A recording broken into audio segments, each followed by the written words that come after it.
Sermão do Monte, o Senhor Jesus, agora do capítulo 5, verso 43 ao verso 48, ele fecha essa sessão a respeito do modo como nós devemos nos relacionar com as pessoas. Ele declara então: ouvistes que foi dito, amarás o teu próximo e odiarás o teu inimigo. Eu, porém, vos digo, amai vossos inimigos e orai pelos que vos perseguem, para que vos torneis filhos do vosso Pai Celeste. Porque ele faz nascer o seu sol sobre maus e bons, e vir chuva sobre justos e injustos. Porque se amardes os que vos amam, que recompensa tendes? Não fazem os publicanos também o mesmo? E se saudardes somente os vossos irmãos, que fazeis demais? Não fazem os gentios também o mesmo? Portanto, sede vós perfeitos, como perfeito é o vosso Pai Celeste.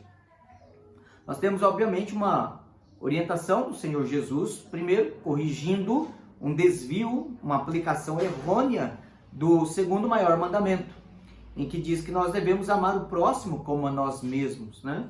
E era comum ensinar no meio de Israel, por parte dos escribas, dos fariseus, dos demais mestres da lei, doutores da lei, que era legítimo, era moralmente aceitável odiar aqueles que eram inimigos do povo de Deus.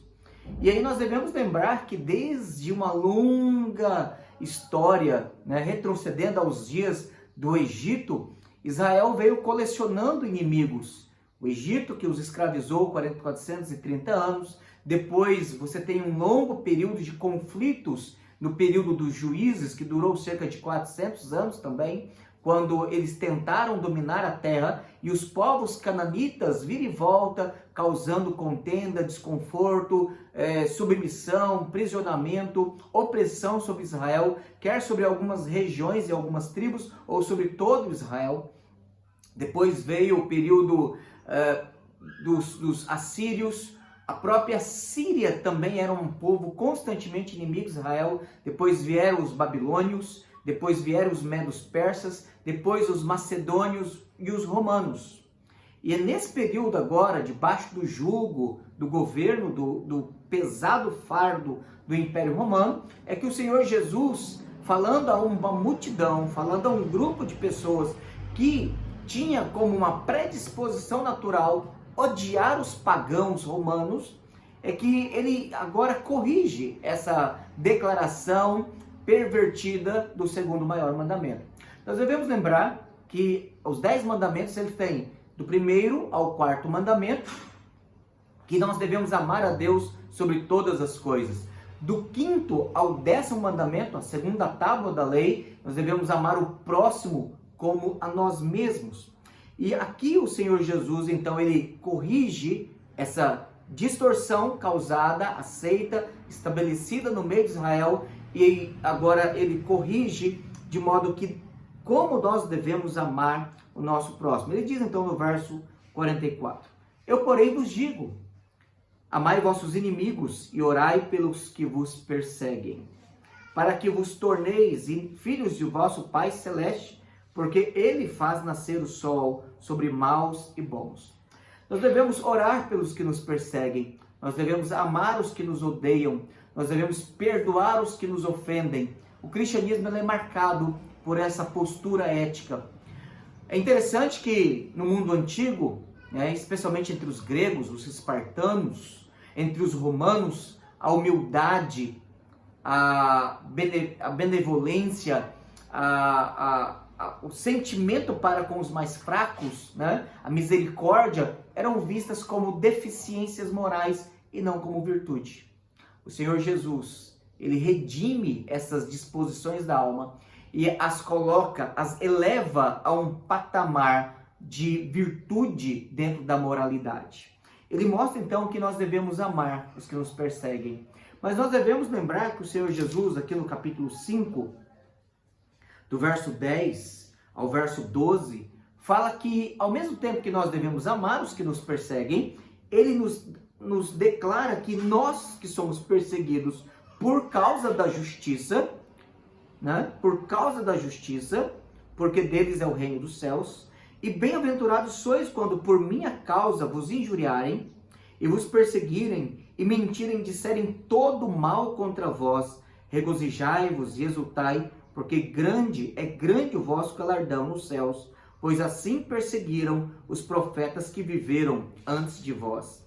Então, quando nós somos perseguidos, nós devemos lembrar que o nosso vingador é Deus, que nós devemos entregar essas pessoas à ira de Deus, que nós devemos orar, e podemos orar imprecatoriamente, invocando a justiça de Deus, não o nosso senso de vingança, como nós vimos do verso 38 ao verso 42. Então nós devemos amar os nossos inimigos e orar pelos que nos perseguem.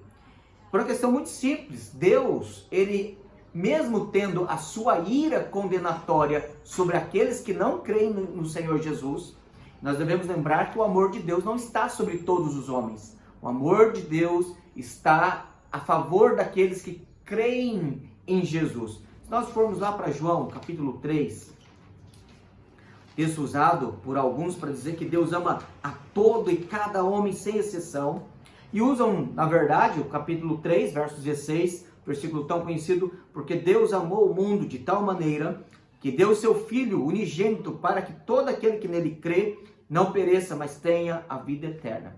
E usam esse versículo para dizer, olha, Deus ama todos, indistintamente, todo e cada ser humano. Mas parece-nos que uma leitura atenta, e até o final, o verso 36, não é isso que a palavra de Deus nos revela. O verso 36, do capítulo 3 de João, diz assim, por isso, quem crê no Filho tem a vida eterna, porque experimentou o amor de Deus, creu nele e, obviamente, agora recebe o Filho e no Filho é salvo e tem a vida eterna. Por isso, quem crê no Filho tem a vida eterna. O que todavia se mantém rebelde contra o Filho não verá a vida, mas sobre ele permanece a ira de Deus.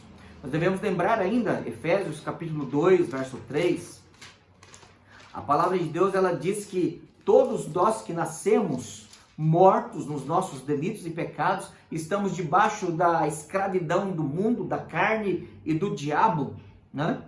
No final do verso 3, capítulo 2, verso 3, diz assim, e éramos por natureza filhos da ira, como também os demais. Então nós devemos lembrar que, de fato, quando alguns pegam esse versículo para dizer, olha, o amor de Deus está sobre todo e existe uma graça comum sobre todos. Parece-nos que não.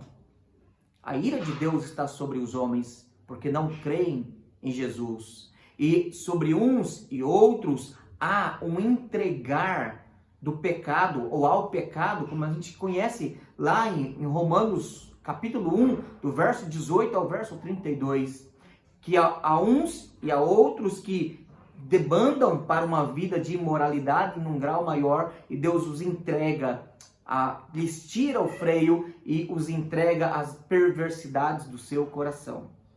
Mas nós devemos lembrar que a bondade de Deus, ela cai sobre todos. Não porque Deus ama todo e cada ser humano, mas porque Deus ama o seu povo e preserva o ímpio por causa do povo dele. Como Deus preservou Sodoma e Gomorra enquanto Ló estava lá. Como Deus preservou as nações vizinhas de Israel por causa de Israel. Então Deus abençoa os demais para que nós que somos salvos tenhamos paz. Para que nós que somos salvos tenhamos as bênçãos de Deus, que Deus pode dar sim prosperidade financeira, saúde para o não salvo, para aqueles que não creem em Jesus. Mas nós devemos lembrar que isso simplesmente aumenta a ira de Deus, porque em vez deles crerem em Jesus, eles se rebelam. Em vez deles crerem em Jesus e agradecerem as bênçãos de Deus, eles são ingratos. Eles dizem que ganham com a força do seu braço. Eles não louvam a Deus, não agradecem a Deus, mesmo os atributos de Deus sendo revelados em toda a criação. Mas nós devemos amar as pessoas. Amar porque essa é uma obrigação nossa. É a obrigação de nós amarmos a Deus e ao próximo como a nós mesmos. Nós não devemos amar somente o nosso irmão em Cristo. Nós devemos amar todas as pessoas. Nós devemos perdoar as suas ofensas. Nós devemos procurar viver boas relações. Porque se nós amarmos apenas os que nos amam, que recompensa tendes? Não fazem os publicanos também o mesmo? Ou seja, pessoas que vivem por interesse de dinheiro, preocupadas com a sua reputação, preocupadas com o politicamente correto, preocupadas em serem aceitas. Nós não devemos amar as pessoas por causa desses sentimentos baixos, inferiores e sentimentos pecaminosos. E se saudardes somente os vossos irmãos, que fazeis demais? Não fazem os gentios também o mesmo? Portanto, sede vós perfeito, como perfeito é o vosso Pai Celeste. Essa perfeição consiste em nós manifestarmos a bondade de Deus sobre as pessoas, para que haja paz, para que haja ordem, para que haja prosperidade.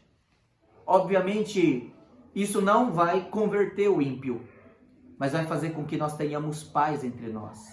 Isso não vai fazer com que ele seja transformado pelo Evangelho, mas fará que ele admire o Evangelho. Porque quando nós fazemos boas obras, Mateus 5, verso 16, a palavra de Deus diz assim: assim brilhe também a vossa luz diante dos homens, para que vejam as vossas boas obras e glorifiquem a vosso Pai que está nos céus. Então, encerrando a nossa meditação, nós podemos dizer que quando nós então amamos o nosso próximo, quando nós vivemos o Evangelho, quando nós então externamos a doçura da graça, quando nós transmitimos e vivemos nos nossos atos e relacionamentos o amor de Deus em nós, na verdade Deus está abençoando aqueles que não são salvos por nossa causa, abençoando o mundo por causa da igreja, para tornar o mundo mais tolerável, mais suportável, para que nós possamos glorificar a Deus. E para que as pessoas que não conhecem a Deus glorifiquem a Deus olhando para a nossa vida, olhando para o que nós fazemos, olhando para a nossa obediência, olhando para o amor de Deus que se manifesta em nós, para que as nossas boas obras glorifiquem ao Pai que está nos céus. Deus te abençoe e que você possa amar as pessoas como Deus nos ama. Amém.